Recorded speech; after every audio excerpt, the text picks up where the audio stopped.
So I just finished drawing in my sketchbook that I actually really like, and I will just quickly show you. It's a girl with an owl, and I drew that from a reference photo I found on Pinterest, so obviously I can't take full credit for kind of the composition of this drawing, but yes, I really like the line work of the hair, and also I feel that this pattern skirt, which I actually did make up, really looks very nice. And so what I did is I put that into Procreate, and I show you that as well.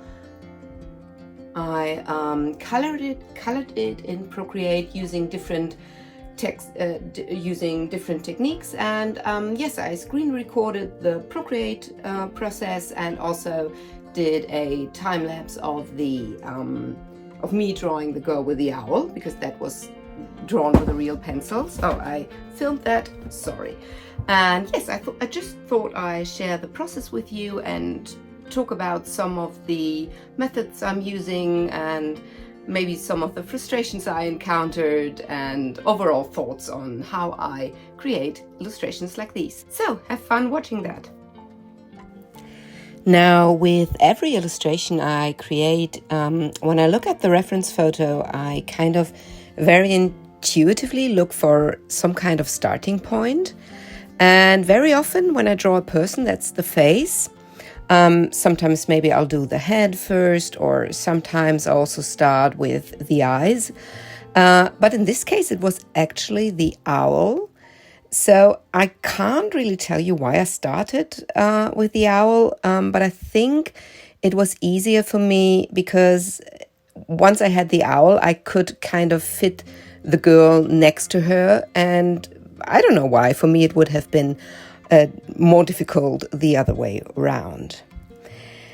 Now, obviously, it makes sense that at the beginning of a drawing, you make more kind of a very rough sketch. So in case something is really not proportionate or kind of imbalanced, you can just erase everything and do it all over again. Yes, but sometimes I already at the beginning draw in a little bit more detail. And this is just so I feel encouraged that I actually like the direction this drawing is taking. So very often, even though I haven't really figured out the whole rest of the illustration or drawing, I do maybe a more detailed face or a more detailed part of an animal or whatever. And this gives me kind of the feeling that I really will very hopefully like the result. And yes, that's the reason why I do that. So the most challenging part of this drawing was actually the hands, and I drew and erased and drew them all over again quite a lot. Yes, so for the longest time I have mainly been drawing faces and not a lot of hands or bodies, but I really want to challenge myself to get better at this. So I'm deliberately looking for photos right now that are not just faces, but that also either include either hands or maybe also full body or some kind of prop. Like also on the left, you can see the girl with the teddy bear. So she is like full figure, and there are the hands, and then there's this prop. And yes, the girl, obviously, the challenging part was the hands here, and the owl as well. So as for materials I'm using here, I mainly work with Faber-Castell pencils. I absolutely feel they are the best.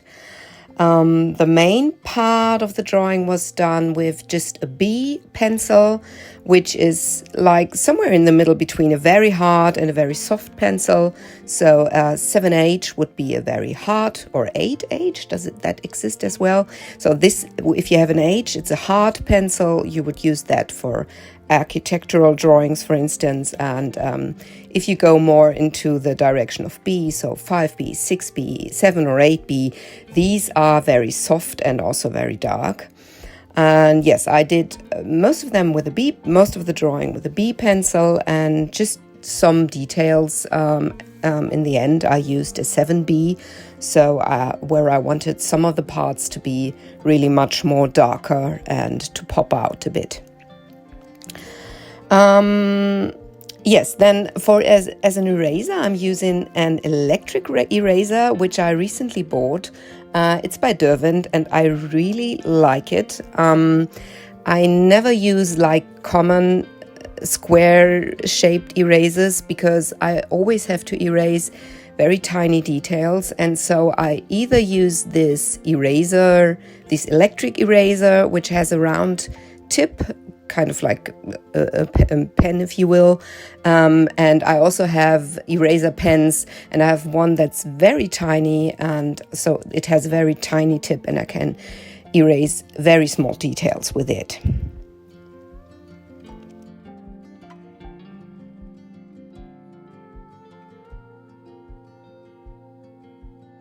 And one part I really enjoy about drawing with a pencil is adding texture wherever I can. So like when the main part of the drawing is done, then I'm adding texture to all different kinds of the drawing, so to all different parts of the drawing. So for instance, in this case, it was the sweater, which has this very simple texture, and then I also added a lot of texture and pattern to her hair. And yes, like in the end, I also added a pattern to the skirt, which is also something that I really enjoy doing. Now, all in all, I spent a lot of time on the line work, so I put much more energy into that instead of the coloring process later on. And this is mainly because I enjoy doing it, but also because I want the general direction I want my art to go in is to have a more strong and prominent and interesting line work, and then I want the color to be just more kind of a support, to play just kind of a more supportive role, like in the overall composition.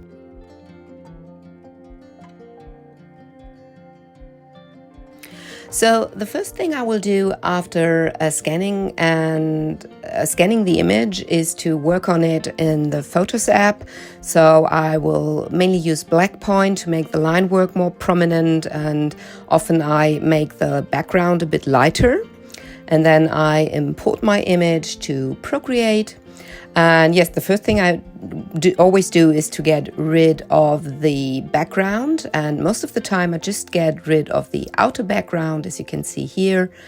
And I do that by using a technique, using a layer mask, which is very helpful.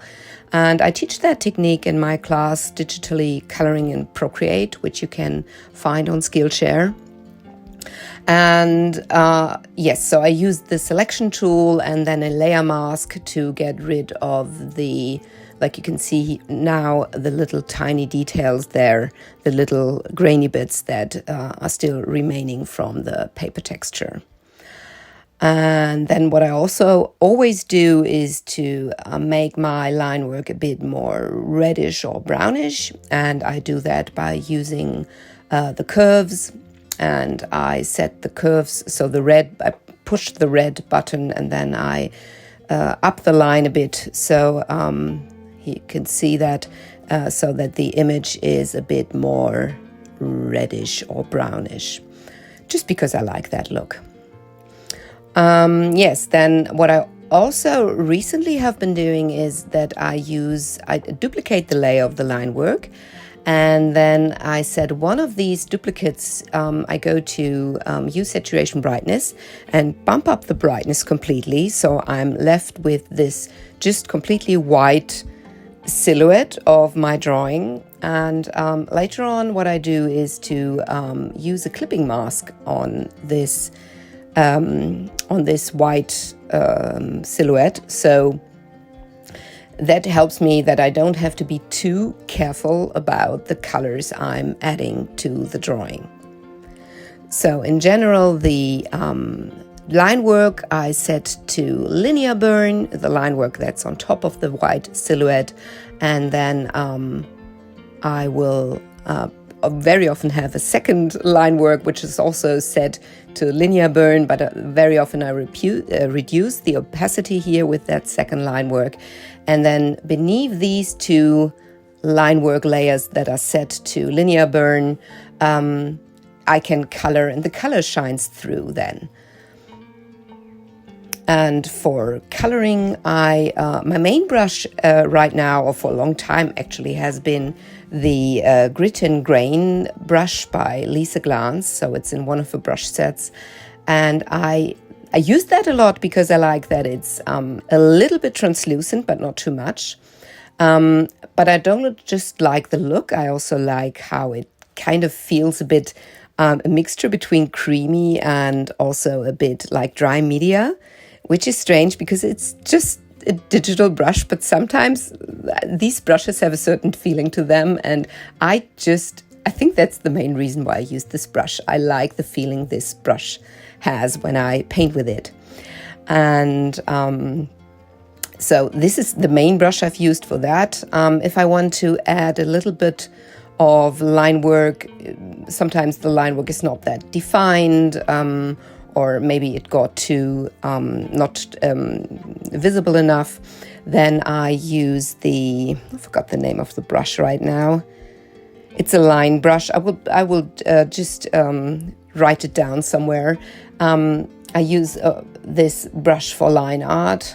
Wait. So I quickly had to look that up. It's the Burnt pencil, and it's a very textured pencil, which I feel looks most closely to real pencil line work. And I just use that sparingly, but sometimes I use it, like I said, on top of the line work that I already have. And for the cheek, I've used a brush which I got by a course I took on Domestica by Lucy Fleming. It's a very simple watercolor brush, but I just like that for very light and not too prominent details like this very light pink cheek. Yes, and the last brush I use quite a lot is a texture brush that I created myself. I call it Smudgy Diamonds, and that one just adds like little dots, which are kind of a very soft diamond shape, and also a bit texture at the same time. And I use that on all my illustrations, and here I will be using it on the sweater of the girl.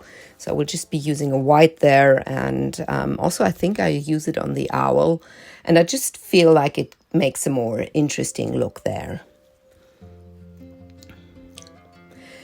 So like I said, I want the line work to be the most prominent part of the illustration, and so I do work a little bit with highlights and shadows, like under the arms and like on the scarf. I made the orange of the sweater a bit darker, but since I already added shadows there with a pencil, I don't want to overdo that.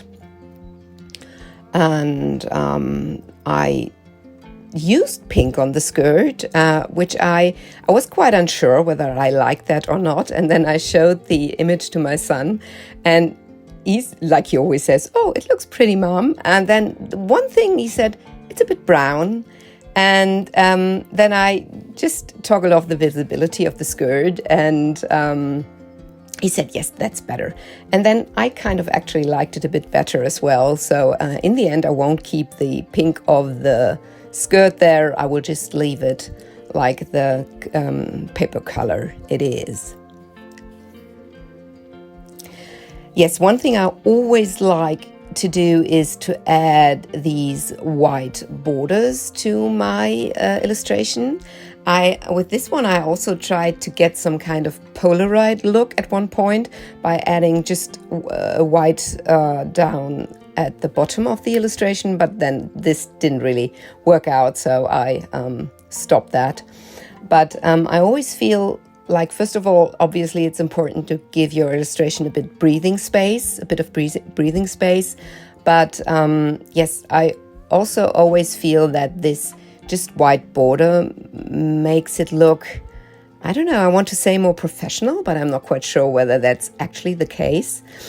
Anyways, it's just something I like to do, and most of the time I do it. I feel that my illustration, the look of my overall illustration and composition really got enhanced. I think it's not the right word I'm using here, but yes, I hope you get what I mean.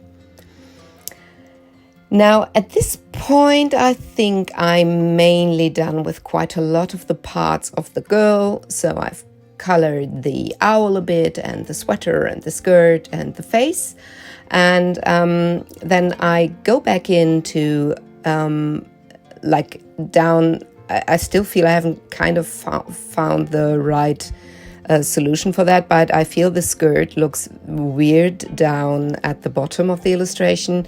And so what I did is to grab some of these patterns and put it like at the very bottom of the skirt as well. And I think I should have done that at the back of the skirt as well, but I also was kind of a bit fed up with my with the coloring process at that point, so maybe I will later go back again and do that as well. So I did add a little bit of white to the skirt because I think at this point I already felt that I didn't really like the pink color of it, so I tried to reduce the impact of that pink by painting in a bit more white there, but in the end it seems that it wasn't enough.